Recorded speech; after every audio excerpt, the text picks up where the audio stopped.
যে কোনো সময় ইরানের পরমাণু স্থাপনায় হামলা করে বসতে পারে যুক্তরাষ্ট্র। ডোনাল্ড ট্রাম্পের বিভিন্ন সময়ের হুমকিতে এমন বার্তায় প্রকাশ পেয়েছে।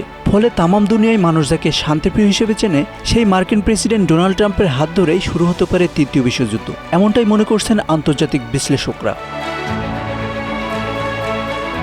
গত কয়েকদিন ধরে ভারত মহাসাগরে মার্কিন উপস্থিতি সেই সংখ্যাকে আরও উস্কে দিয়েছে। মনে করা হচ্ছে ইরানে হামলার আগে নিজেদের যুদ্ধ সক্ষমতা ঝালিয়ে নিচ্ছে যুক্তরাষ্ট্র। এই জন্যই ইরানের মিত্র ইয়েমেনের বিদ্রোহীদের ঘাঁটি লক্ষ্য করে একের পর এক হামলা করে যাচ্ছে ওয়াশিংটন। তবে ইরান আক্রান্ত হলে রাশিয়া ও চীন দেশটির পক্ষ নেবে, এমনটাই আশা করছেন আন্তর্জাতিক বিশ্লেষকরা। সম্প্রতি তিনটি দেশ নৌমহড়া করেছে একসঙ্গে। লন্ডন ভিত্তিক ইরানি গণমাধ্যম ইরান ইন্টারন্যাশনাল জানিয়েছে, ভারত মহাসাগরের কৌশলগত ঘাঁটি দিয়াগো গার্সিয়ায় সামরিক উপস্থিতি বাড়াচ্ছে যুক্তরাষ্ট্র।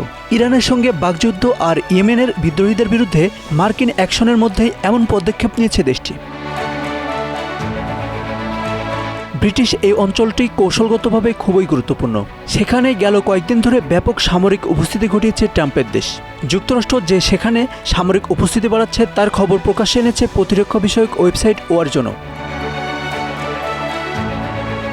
ওয়েবসাইটটি জানিয়েছে, দিয়াগো গার্সিয়ায় যুক্তরাষ্ট্র ও যুক্তরাজ্যের যৌথ সামরিক ঘাঁটি রয়েছে। অতীতে একাধিকবার মধ্যপ্রাচ্যে মার্কিন হামলার সময় এই ঘাঁটি ব্যবহার করেছে ওয়াশিংটন। এমনকি 2001 সালে আফগানিস্তান ও 2003 সালে ইরাক যুদ্ধের সূচনাও এই ঘাঁটি থেকে শুরু করা হয়েছিল।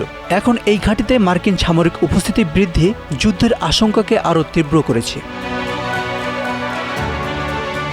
ফ্লাইট ট্র্যাকিং ডাটা ও স্যাটেলাইট ইমেজ থেকে এই ঘাঁটিতে অন্তত 5টি B-2 স্পিরিট স্টেলথ বোম্বার্স পৌঁছানো ও ট্রানজিটের প্রমাণ পাওয়া গেছে। এই বোমারু বিমান 30,000 পাউন্ড ওজনের বাংকার ব্লাস্টার বোমার বহনের উপযুক্ত।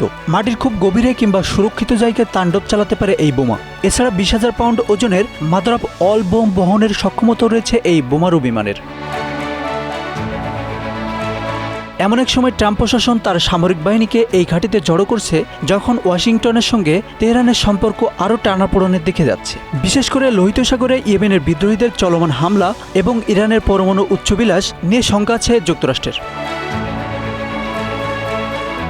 শোনা যাচ্ছে, সংযুক্ত আরব আমিরাতের মাধ্যমে ইরানকে 2 মাসের সময়ও বেঁধে দিয়েছে মার্কিন প্রেসিডেন্ট ডোনাল্ড ট্রাম্প। এই সময়ের মধ্যে ইরান নিজেদের পরমাণু কর্মসূচি নিয়ে নতুন চুক্তিতে পৌঁছাতে ব্যর্থ হলে সম্ভাব্য সামরিক পদক্ষেপের ইঙ্গিত দেওয়া হয়েছে। তবে এত কিছুর মধ্যেও থেমে নেই ইরান।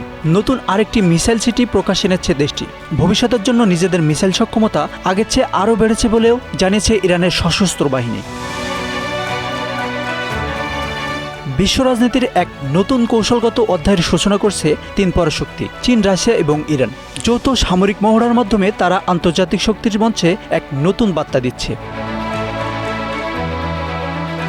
বিশ্লেষকরা বলছেন, এই মহড়া শুধু সামরিক দৃষ্টিকোণ থেকেই গুরুত্বপূর্ণ নয়, বরং আন্তর্জাতিক রাজনীতিতে শক্তিশালী বার্তাও দিচ্ছে। পশ্চিমা আধিপত্যকে চ্যালেঞ্জ জানানো এবং সামুদ্রিক নিরাপত্তার ক্ষেত্রে স্বাধীন উদ্যোগ গ্রহণের দৃষ্টান্ত স্থাপন করছে এই 3 দেশ। বিশ্বের শক্তিশালী অর্থনীতির দেশ চীন, শক্তিশালী সামরিক শক্তি রাশিয়া এবং ভূরাজনৈতিকভাবে গুরুত্বপূর্ণ ইরান। এই 3 দেশের একসঙ্গে কাজ করা বৈশ্বিক সামরিক কৌশলে বড় পরিবর্তন আনতে পারে। 3টি দেশই যুক্তরাষ্ট্রের রোশনালা রয়েছে। নিষেধাজ্ঞা, কূটনৈতিক চাপ এবং সামরিক প্রতিদ্বন্দ্বিতার মাধ্যমে ওয়াশিংটন দীর্ঘদিন ধরেই এই দেশগুলোর উপর প্রভাব বিস্তারের চেষ্টা করছে। এই মহড়া সেই ভূরাজনৈতিক উত্তেজনাকে আরও বাড়িয়ে তুলতে পারে, এমনটাই মনে করছেন বিশ্লেষকরা। যদি ইরানের পরমাণু কর্মসূচি থামাতে গিয়ে মার্কিন যুক্তরাষ্ট্র আক্রমণ করে, তাহলে এই আক্রমণের প্রভাবে তৃতীয় বিশ্বযুদ্ধ শুরু হতে পারে বলে মনে করছেন আন্তর্জাতিক সম্পর্ক বিশ্লেষকরা। Ashanur Rahman Mithu, Bangla affairs, news desk.